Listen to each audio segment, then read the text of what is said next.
С идването на пролета започват и маскарадните игри в България.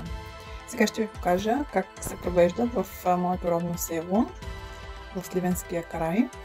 Ето тук сутрин започват да обикалят кукерите в селото по къщите, влизат във всяка една къща и всеки един домакин ги посреща.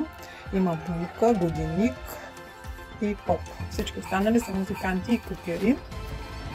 Те се здрависват с домакините, поздравяват ги по случай празника.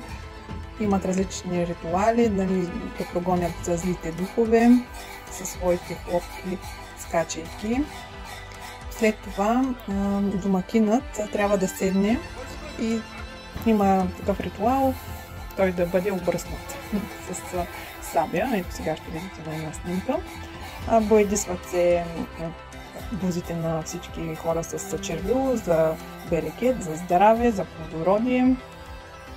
Дават се някакви символични суми на кукерите и се изпращат. Така те обикалят цялото село, влизат във всяка къща и вечер се събират на центъра на селото, за да си изпълнят своите ритуали, като оран, сеидба и имат различни слова, които казват.